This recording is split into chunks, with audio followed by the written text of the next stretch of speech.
New book का 11 chapter और old book का 12 चैप्टर का सेकंड पार्ट। देखो हम सबको पता है कि ये क्या है, वृत्त है, और इसके पॉइंट में जो ये होता है वो क्या होता है, केंद्र होता है। अगर केंद्र से कोई भी लाइन वृत्त पर स्पर्श करती है, लाइक ए बी, ठीक है, ए बी त्रिज्या है, ठीक है, और अगर मैं ए बी और सी को और आगे लेके चली जाऊँ, मतलब अगर सी से बी तक की जो वैल्यू है वो क्या कहलाएगा, बी से सी, तो हम कह सकते हैं कि जो बी से सी तक जो वैल्यू है 2 गुना त्रिज्या है, है ना। और यही बात जब मैं त्रिज्या को बोलूं तो व्यास बटे 2 है, ठीक है। जो जीवा होती है, ये जीवा होती है जो वृत्त को छोटे से टुकड़ों में काटती है। तो अगर मैं केंद्र से इस जीवे तक की लाइन खींचूं, त्रिज्या को बढ़ा दूं, और ये क्या होता है, ये नाम होता है डी, और A B C D E, D क्या है, जीवा है, ठीक है। ओके, त्रिज्या खंड क्या होता है, अगर मैं केंद्र से ये लाइन बढ़ाऊं और त्रिज्या को ऐसे जीवा को आगे खींचूं, तो हमारे पास जो ये भाग होता है, जो ये भाग होता है, ये लघु वृत्ताखंड होता है। जैसे इसका नाम ये जो ना ये डी ई और एफ का नाम रख लो, D E F, D E और एफ क्या है, ये लघु वृत्ताखंड, वृत्त का छोटा सा टुकड़ा है। और जब मैं इस पूरे की बात करती हूँ, जब मैं इस पूरे की बात करूँ, जो मैं सर्कल कर रही हूँ, इसका नाम रख लो ओ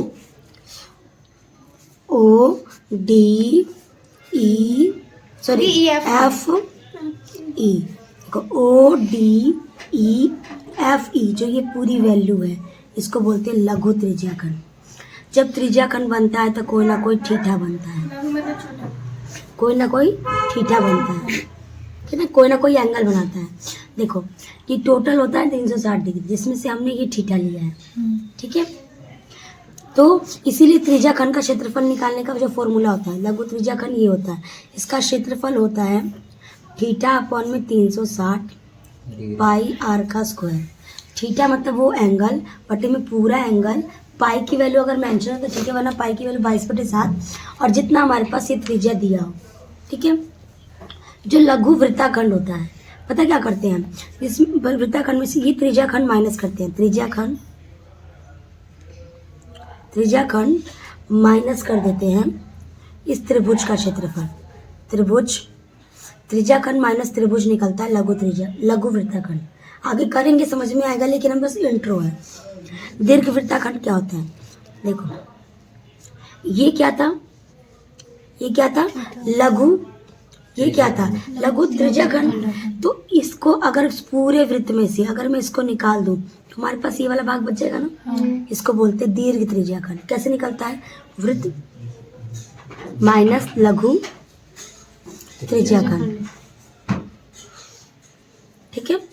अब देखो दीर्घ वृत्ताखंड, देखो जो ये हमने निकाला था, निकाला है कहीं, ये निकाला है ना, ये क्या करते हैं, अगर इस पूरे वृत्त में से जो ये वैल्यू हम निकालेंगे, इसको माइनस कर दूंगी ना, तो ये निकल जाएगा। तो वृत्त माइनस लघु वृत्ताखंड, ठीक है। ये इस पार्ट का इंट्रो है, ठीक है। अगर मान लो मैंने क्या बोला, त्रिज्याखंड का क्षेत्रफल निकालने का फॉर्मूला ये है, थीटा अपन में 360 पाई आर स्क्वायर।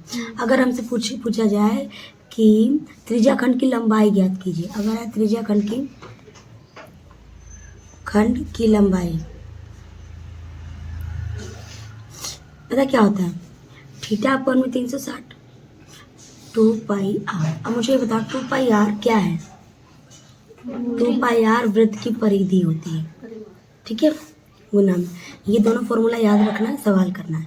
देखो इसका जो क्वेश्चन है फर्स्ट 11 चैप्टर का, देखो इसमें कह रहा है 6 सेंटीमीटर त्रिज्या वाले एक वृत्त की त्रिज्याखंड का क्षेत्रफल ज्ञात कीजिए जिसका कोण 60 है।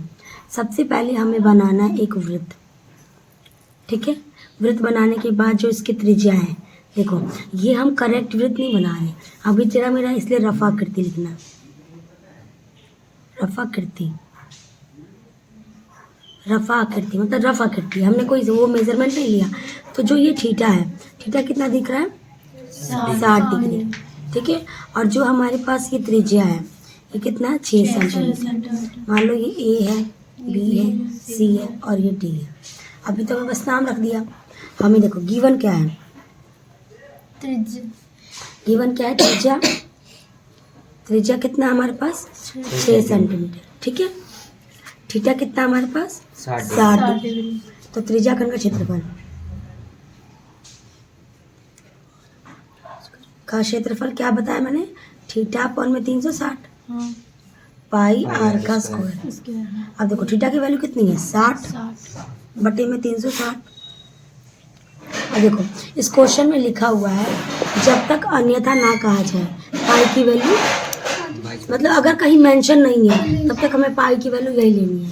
तो पाई की वैल्यू कितनी लेनी है हमें? 22/7। तो यहाँ पे लिखो पाई की जगह 22/7 गुना आर की वैल्यू कितनी है? 6 सेंटीमीटर का स्क्वायर, है ना। अब देखो 6 कम 6 6 36, 1/6 गुना 22/7 गुना ये 2 बार है तो 6 गुना 6 गुना सेंटीमीटर का स्क्वायर। अब 6 से 6 चला गया, अब 6 को इससे मल्टीप्लाई, 6 दूनी 12 का 2 आर से लगा 1, 6 दूनी 12 और 1 13/7 सेंटीमीटर का स्क्वायर। ये तुम्हारा आंसर हो जाएगा।